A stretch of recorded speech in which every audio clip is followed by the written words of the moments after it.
சார்ஜ்ன்ற பொண்ணு என்ட்ரின்ற வெள்ளக்கார வீட்டுல தான் வேலை பாப்பா. இவங்க ரெண்டு பேருமே லவ் பண்ணிட்டு இருக்காங்க. காட்டுக்குள்ள இவங்க திருடுக்கு போகும்போது ரெண்டு சின்ன பசங்க லவ் பண்ணிட்டு இருக்கிறத பாத்துட்டு இவங்களும் பயந்து போய் ஓடிடுவாங்க. சார்ஜ் வீட்டுக்கு போனதும் ஹஸ்பண்ட் அவங்களை அடிச்சு ரொம்ப குணப்படுத்துறா. என்ட்ரியோட மனைவியும் ஊர்ல இருந்து வந்திருப்பாங்க. சார்ஜுக்கே ரொம்ப கஷ்டமா இருக்குது. இதுக்கப்புறம் நம்ம முன்ன மாதிரிலாம் இருக்க முடியாதுன்னு சொல்லிட்டு ஃபீல் பண்ணுவா. வீட்டுக்கு போனா சார்ஜோட ஹஸ்பண்டும் நீ அந்த வெள்ளக்கார கூட காட்டுல இருந்த மேட்டர் தெரிஞ்சிச்சு, அவரை நீ லவ்வாடி பண்ணிட்டு இருக்கன்னு சொல்லிட்டு அவன் மனைவி போட்டு சம்மோட்டி அடிக்கிறான். வழி தாங்க முடியாம என்ட்ரி வீட்டுக்கு ஓடி வந்துருவா.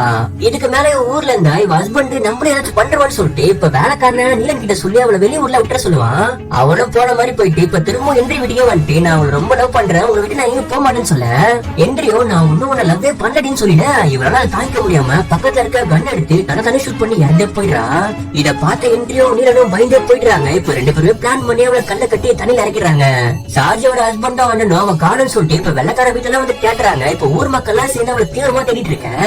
என்ட்ரிக்கு பயமே வந்து நம்ம எங்க மாட்டிக்கு போறோமோன்னு சொல்லிட்டு அதுக்கப்புறம் அவங்க கிடைக்கலன்னு சொல்லிட்டு விட்டுருவாங்க. ரெண்டு சின்ன பசங்க அவங்க பாடி மெதகத்தை பாத்துறானுங்க. உடனே போலீஸ் டீம்ல அங்க வந்து போஸ்ட்மார்டம் ரிப்போர்ட்ல ஹென்ரியோட புல்லட் தான் உடம்புல போயிருக்குன்றத கண்டுபிடிச்சிருவாங்க. அந்த கண்ண லாஸ்டா நீலன் தான் வச்சிருப்பா. இப்ப ஊர் மக்கள் எல்லாம் அவனை போட்டு அடிச்சு நீதான் அவனை கொன்னியான்னு சொல்லிட்டு விசாரிக்கிறாங்க. இந்த பக்கம் ஹென்ரியோட மனைவி நீங்க தான் சாட்சியை கொன்னீங்களா உண்மையை சொல்லுங்கன்னு கேட்கவும் அவனும் எல்லாத்தையுமே சொல்லிட்டா. இப்ப மனைவி அவனை அடிச்சு வேக வேகமா இந்த ஊரை விட்டு கிளம்புறாங்க.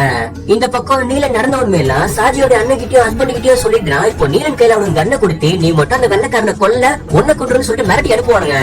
ஆனா இவனுக்கு அந்த வெள்ளக்காரனை கொல்ல மனசே இல்லாம கண்ணா அவர்கிட்டே கொடுத்து அவரை ஊரை விட்டு அனுப்பி வச்சிருவான்.